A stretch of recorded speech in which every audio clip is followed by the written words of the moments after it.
Hey everybody, I'm Shane Ireland. Welcome to another episode of Tasting Notes.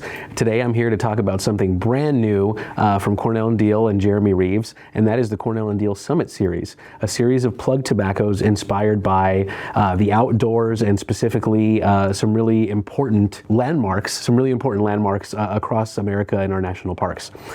The first blend in the Summit Series that I've chosen to smoke myself and share my thoughts with you about is Skyward Gate, which is inspired by Arches National Park. It is a straight Virginia that is mostly red grades and a little bit of orange flue-cured grades as well. Plug tobaccos being seldom seen on the market these days. Originally a format invented as a preservation method of tobacco. You could press the tobacco and it would hold its moisture content and stay fresher longer over transit periods. It had the unintended effect of also providing richness and sort of jump-starting the aging process and the fermentation that we all look for when we're cellaring our tobaccos. So the fact that this is a plug format tobacco and it is a straight Virginia, once again I feel like I've been blessed with a tobacco that is on paper right up my alley and made specially for me. That's not true, but I will take that when I can get it. So Skyward Gate. Again, red and orange flue-cured Virginias, the plug format. Moisture content right out of the tin is great. I'll say this and repeat it over and over again. The coolest thing about plug tobaccos is that you are in control of how you slice them. So you can slice them thicker if you want to do maybe like a cross-cut, cube cut kind of a thing. You can slice them very thin if you're looking for a finer shag when you're rubbing it out. Again, I do think that they will age differently in plug format than they would have in ready rubbed or flake format. And I think the control that you get over how you prepare them is really one of the biggest benefits here. It's just so much fun to play around with. I did leave some of the tobacco in the tin so I could check out the tin note. Yeah, oof. Again, rich, malty, bready, maybe even some baking spices. There's a little bit of a grassy and a citrusy vibe. It's zesty. And maybe even graham cracker. Really nice, really approachable and really friendly, not overpowering, definitely sort of on the understated side, but if you're a straight Virginia smoker, that's exactly what you're looking for. So talking about Skyward Gate, immediately off the bat, oh man, it is so rich, so much more rich than I would expect sort of a fresh Virginia blend to be right out of the tin. And I think that's one of the benefits here of the format, but it also gives me a little bit different of an experience than I think I've gotten in other really similar like straight Virginias that are produced by Cornell Diehl. Some of the maltiness and the really bread-like qualities, and I often say sourdough, that I get from red Virginia and flue-cured grades that are on the darker shade part of the spectrum, that actually comes to the forefront immediately with the first light. And typically that's something that develops over the bowl for me. Like I tend to find that without condimental tobaccos included, straight Virginias build over the time that you're smoking them. And what I've noticed so far about Skyward Gate is that intensity and that richness is there right away.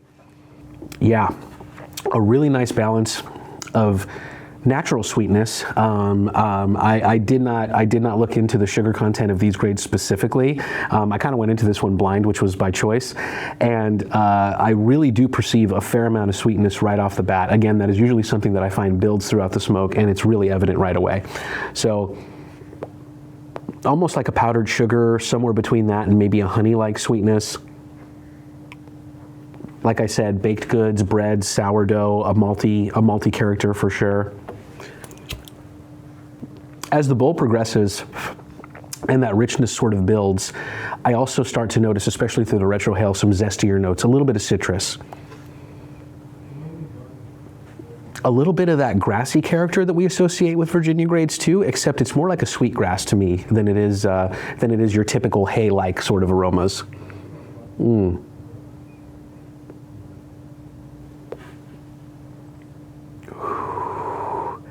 Maybe just a touch of almost vanilla or cocoa-like notes that I tend to get from barrel-aged spirits. A fair bit of complexity, but this one is just a straight, comforting, warm, and embracious Virginia blend. This is an all-day smoke for me personally. There's enough going on and enough body here that I think I would never get tired of it or tire of smoking it later in the day. Plus, you do have some flexibility here where you could slice it a little bit more thin, rub it out to a little further of a degree, and then you should get a bigger burst of flavor that way.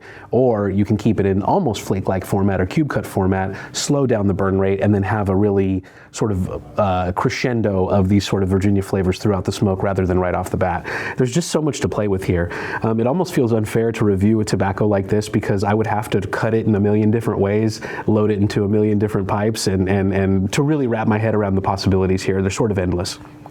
Today I'm smoking the new Summit Series Skyward Gate in a little bent brandy by Jay Allen, little Virginia pipe for me, and it's singing in this pipe here, although I do think this will perform well in a variety of chamber sizes. So again, if you're a fan of C&D's Virginias, and who isn't, this is definitely going to be right up your alley. I think if you like things like McConnell's Red Virginia, maybe even some of the lighter Rattray's Virginia, like Brown Clooney, that's the one I was looking for. But honestly, even some richer stove Virginias, this is definitely going to be in your wheelhouse. If you're a fan of Cornell Diehl's Bijou, maybe even Full Virginia Flake by Sam Gawith, you're gonna really like this one.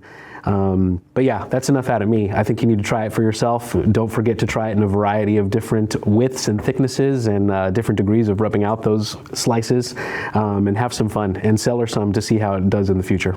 Thanks, everybody.